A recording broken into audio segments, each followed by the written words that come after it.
ज्ञानेश्वर देवस्थान शिंगणापूर या ट्रस्टने 1 मार्चपासून ब्रँडेड तेल शनिदेवाला वाहण्याकरता निर्णय घेतलेला आहे।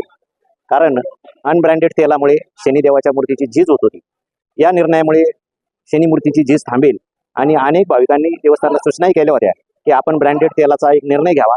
तसा अर्ज देवस्थानने शिंगणापूर ग्रामपंचायतच्या ग्रामसभेमध्ये दिला होता। तो सर्वानुमते मंजूर करण्यात आला आणि ब्रँडेड तेल वापरण्याच्या संदर्भात देवस्थान आणि ग्रामस्थांनी एकमताने हा निर्णय घेतलेला आहे। हा निर्णय स्वागतार्ह आहे।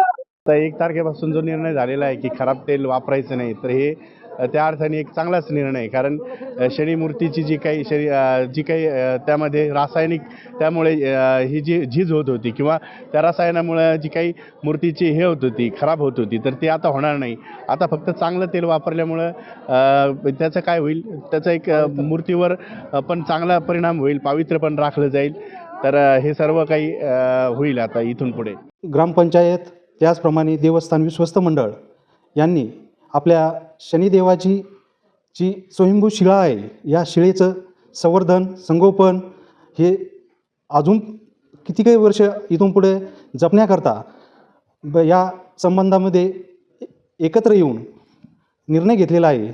त्यासंबंधी ग्रामपंचायत सरपंच व त्यांचे सदस्य त्याचप्रमाणे विश्वस्त मंडळ यांनी एक आद्य कर्तव्य म्हणून शनिदेवाच्या मूर्तीची झीज होऊ नये, भविष्यामध्ये या मूर्तीला कशाची झळा लागू नये, या दृष्टिकोनातून एकत्रितपणे निर्णय घेतलेला आहे की ज्या परिसरामध्ये भाविकांना व्यावसायिकांकडून जे ते पूजाविधीमध्ये तेल दिलं जातं, ते तेल खाद्यतेल असावं की जेणेकरून मूर्तीस हानी होणार नाही आणि भाविकांच्या या भक्तीला पुढं छेद जाऊ नये, या दृष्टिकोनातून देवस्थानने एक महत्त्वाचा निर्णय घेतला आणि या निर्णयानुसार 1 मार्च 2025 पासून मंदिर परिसरामध्ये फक्त इडिबल तेल म्हणजे खाद्यतेलच स्वीकारले जाईल आणि जे नॉन इडिबल तेल असेल ते मंदिराच्या परिसरामध्ये स्वीकारले येऊ देणार नाही, अशा पद्धतीनं निर्णय झालेला आहे। आणि त्यासंबंधी